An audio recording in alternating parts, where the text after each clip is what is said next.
Hello dear students, स्वागत है आपका हमारे यूट्यूब चैनल स्टडी होम पर। स्टूडेंट्स, क्लास 8 के मैथ के इस वीडियो में आज हम पढ़ेंगे चैप्टर 3 अंडरस्टैंडिंग द क्वाड्रिलेटरल्स, चतुर्भुजों को समझना। स्टूडेंट, चतुर्भुजों को समझने के लिए सबसे पहले हमें समझना होगा वक्र को, जैसा कि हम पिछली कक्षाओं में पढ़ चुके हैं।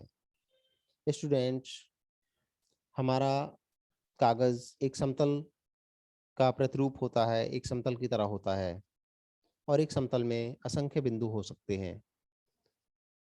स्टूडेंट्स, जब हम पेंसिल को बिना उठाए इन बिंदुओं को आपस में जोड़ते जाते हैं तो हमें वक्र प्राप्त होता है, और इस वक्र को हम कहते हैं समतलीय वक्र। समतलीय वक्र अगर स्वयं को कहीं पर नहीं काटता है तो वो एक सरल वक्र कहलाता है, सरल वक्र।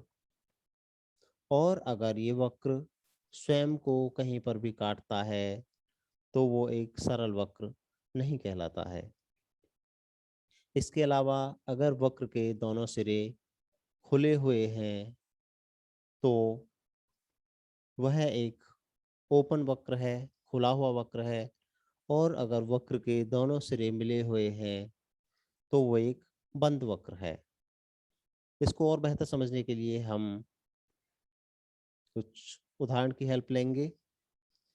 यहाँ पर हमें कुछ आकृतियाँ दी गई हैं, हमें बताना है कि वो किस तरह का वक्र है। जैसा कि सबसे पहला दिया हुआ है,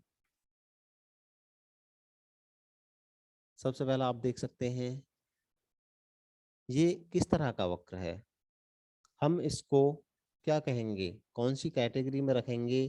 क्या ये एक सरल वक्र बंद वक्र है, या फिर ये बंद वक्र जो कि सरल नहीं है, या फिर सरल वक्र है जो बंद नहीं है, या फिर सरल वक्र नहीं है? तो हम इसको कौन सी कैटेगरी में रखेंगे? तो दोस्तों, ये जैसा कि हम देख पा रहे हैं ये बंद वक्र तो नहीं है क्योंकि इसके दोनों सिरे खुले हुए हैं, ये तो नहीं है। दूसरा, बंद वक्र जो सरल नहीं है, ये बंद वक्र भी नहीं है। और हम इसको कह सकते हैं ये सरल वक्र है जो बंद नहीं है, ये एक सरल वक्र है जो कि बंद नहीं है। और दूसरा वाला जिसको हम कह सकते हैं, ये हम देख रहे हैं इसके दोनों सिरे खुले हुए हैं, इसलिए ये एक बंद वक्र नहीं है। तो इसको कहेंगे सरल वक्र नहीं है, क्योंकि ये आपस में काट रहा है, ये खुद को काट रहा है, इसलिए ये सरल वक्र नहीं है।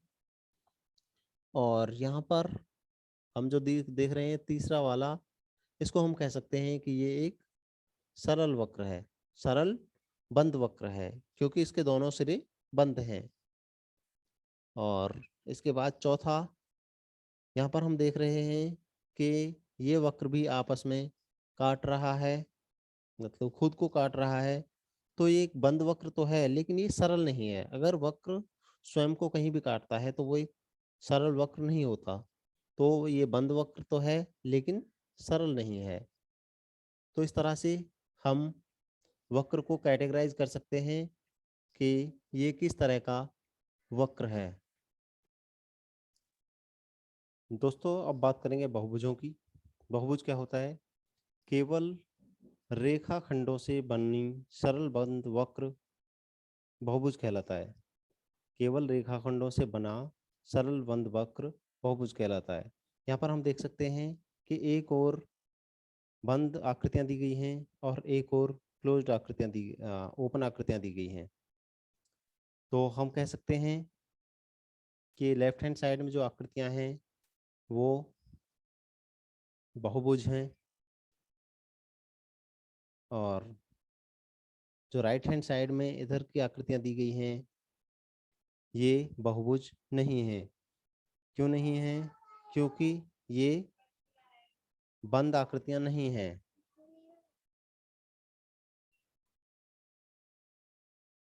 अब आइए देखते हैं इनका वर्गीकरण किस तरह से करते हैं। ये कितने प्रकार के होते हैं? दोस्तों, बहुभुजों का वर्गीकरण हम उनकी भुजाओं के आधार पर करते हैं। जैसे कि अगर बहुभुज में 3 भुजाएं हैं तो हम उसको कहते हैं त्रिभुज। 4 भुजाएं हैं तो कहते हैं चतुर्भुज, आप देख सकते हैं। 5 भुजाएं हैं तो कहते हैं पंचभुज। और अगर 6 भुजाएं हैं तो षटभुज कहलाता है। और सब 7 भुजाएं हैं तो हम उसको कहते हैं सप्तभुज। और अगर 8 भुजाएं हैं तो कहलाता है अष्टभुज। और इसी तरह से जितनी भुजाएं होती हैं उसी के अनुसार उसका नामकरण होता है।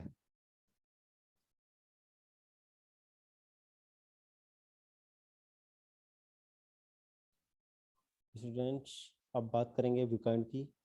विकर्ण क्या होता है? किसी बहुभुज का विकर्ण उसके किन्हीं दो शीर्षों को जोड़ने से प्राप्त रेखाखंड होता है। और ये जो शीर्ष हैं ये उसके आसन भुजाओं वाले शीर्ष नहीं होने चाहिए। यानी कि अगर हम इस चतुर्भुज ए बी सी डी की बात करें तो अगर हम ए और सी को जोड़ते हैं तो ए सी इसका एक विकर्ण होगा। और इसी तरह से अगर बी और डी को जोड़ देते हैं तो बी डी इसका एक विकर्ण होगा। ए सी और बी डी यहाँ पर विकर्ण होंगे। ए सी और बी डी। इसी तरह से यहाँ पर विकर्ण कौन कौन से होंगे? हम ए से सी को जोड़ सकते हैं, बी से ई को जोड़ सकते हैं, और इसके साथ ही हम डी को किस किस से जोड़ सकते हैं? डी को दोनों से जोड़ सकते हैं, ए से भी जोड़ सकते हैं और बी से भी जोड़ सकते हैं। तो इस तरह से इसके विकर्ण क्या होंगे? ए सी, बी ई और बी डी। इसके अलावा होंगे ए डी और बी डी। बी डी तो है ही। और अगर हम इसकी बात करें चतुर्भुज एल एम एन के की, तो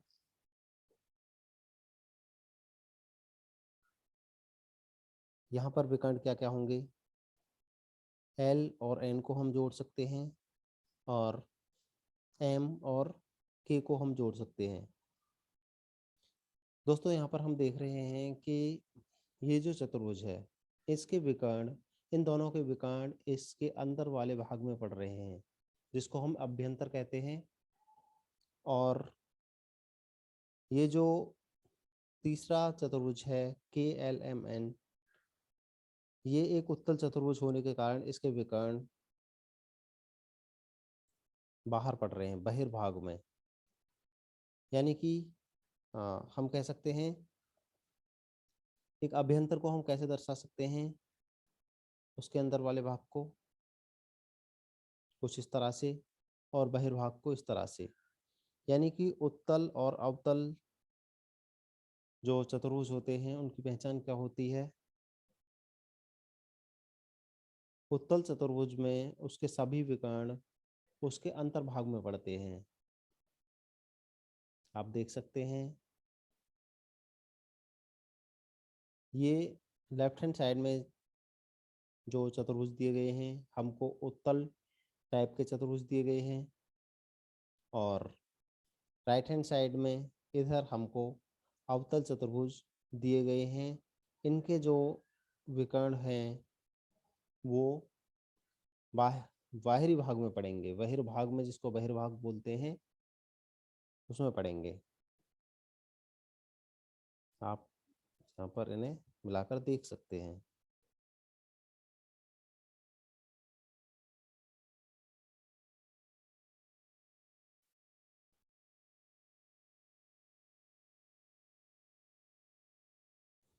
तो दोस्तों इस तरह से हम उत्तल और अवतल चतुर्भुजों की में अंतर कर सकते हैं। अब आते हैं सम और विषम बहुभुज। सम और विषम बहुभुज कौन से होते हैं? सम बहुभुज वो होते हैं जिनकी भुजाएं और कोण बराबर होते हैं। जैसे अगर हम समबाहु त्रिभुज की बात करें तो इसमें भुजाएं भी बराबर हैं और इसके सभी कोण भी 60-60 डिग्री के होंगे, तो इसलिए ये एक समबाहुभुज है। इसी तरह से एक वर्ग अगर स्क्वायर की बात करें तो स्क्वायर में भी सभी भुजाएं बराबर होती हैं और इसके कोण भी बराबर होते हैं, तो इस तरह से ये भी एक समचतुर्भुज है। हाँ, और समबाहुभुज कह सकते हैं। और इसके अलावा ये एक समपंचभुज है। इसमें सभी भुजाएं और सभी कोण बराबर हैं। इसी तरह से एक समषटभुज है। और इधर आप देख सकते हैं यहाँ पे एक समकोण त्रिभुज दिया हुआ है। समकोण त्रिभुज में एक कोण 90 अंश का होता है, बाकी कोण छोटे होते हैं और भुजाएं भी अलग अलग हो सकती हैं। तो इस तरह से ये एक विषम बहुभुज है। और एक अगर आयत की बात करें तो आयत में आमने सामने की भुजाएं बराबर होती हैं, लेकिन कोण तो इसके बराबर होते हैं लेकिन भुजाएं इसकी बराबर नहीं होती हैं, तो इसलिए ये भी एक समबाहुभुज नहीं है। तो इस तरह से हम सम और विषम बहुभुज में अंतर कर सकते हैं। आगे दोस्तों आता है इनका कोण योग गुणधर्म। ये क्या है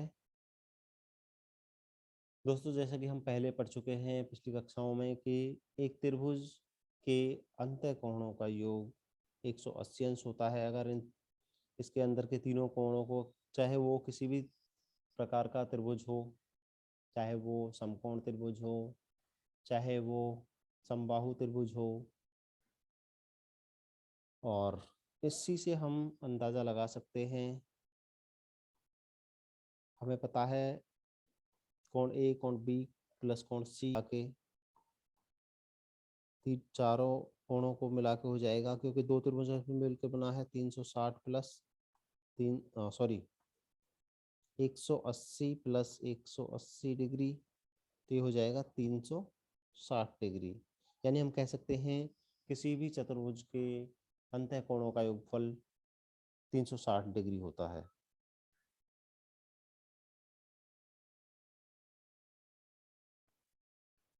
दोस्तों आइए अब करते हैं प्रश्नावली 3.1। पहला क्वेश्चन, इसमें कुछ फिगर्स दिए गए हैं और इनको कैटेगराइज करना है साधारण वक्र में, साधारण बंद वक्र में, बहुभुज, उत्तल बहुभुज और अवतल बहुभुज में। हमको बताना है कि कौन कौन से साधारण वक्र हैं, कौन कौन से साधारण बंद वक्र हैं, और बहुभुज कौन कौन से हैं, उत्तल बहुभुज और अवतल बहुभुज कौन कौन से हैं। तो जैसा कि दोस्तों हमने अभी तक पढ़ा, साधारण वक्र में आएगा पहला, दूसरा, तीसरा वक्र नहीं है, क्योंकि इस आकृति को हम बिना पेंसिल उठाए या बिना पेन उठाए नहीं बना सकते हैं, तो ये एक वक्र नहीं है। और अगर साधारण वक्र की बात करें, क्योंकि चौथे आकृति में वक्र आपस में एक दूसरे को काट रहा है, तो ये एक साधारण वक्र नहीं है, सरल वक्र नहीं है। और पांचवा एक सरल वक्र है, छठा एक सरल वक्र है, और सातवां भी एक सरल वक्र है। और साधारण बंद वक्र की बात करें तो साधारण बंद वक्र में भी फर्स्ट आएगा, दूसरा भी आएगा साधारण बंद वक्र में, और इसके अलावा साधारण बंद वक्र में आएगा पांचवा भी आएगा, और छठा भी, इसी तरह से सातवां भी आएगा, क्योंकि सारे वक्र ये बंद हैं, कोई भी इनमें खुला वक्र नहीं है। इसके अलावा बहुभुज, बहुभुज की बात करें तो बहुभुज में ये पहला आएगा, दूसरा आएगा, और इसके अलावा तीसरा तो है ही नहीं, और ये चौथा आएगा। और अगर आठवें की बात करें तो आठवां भी वक्र नहीं है, क्योंकि इसको भी हम बिना पेन उठाए नहीं बना सकते हैं। और उत्तल बहुभुज की बात करें तो उत्तल बहुभुज कौन सा है? उत्तल बहुभुज वो होते हैं जिनमें विकर्ण उनके अंदर होते हैं। जैसे कि अगर अगर हम इसको देखें तो इसके विकर्ण इसके अंदर पड़ेंगे, तो ये एक उत्तल बहुभुज है, यानी कि सेकंड वाला फिगर उत्तल बहुभुज है। और ये बाकी कोई उत्तल बहुभुज नहीं है। और अवतल बहुभुज की बात करें तो अवतल बहुभुज है पहला और चौथा, क्योंकि अगर हम इन फिगर्स में इन बहुभुज के विकर्ण खींचेंगे तो वो इसके बाह्य भाग में पड़ेंगे, बहिर्भाग में पड़ेंगे, इसलिए ये अवतल बहुभुज हैं। तो दोस्तों, आज के इस वीडियो में इतना ही। हमारा ये वीडियो आपको कैसा लगा हमें कमेंट करके ज़रूर बताएं।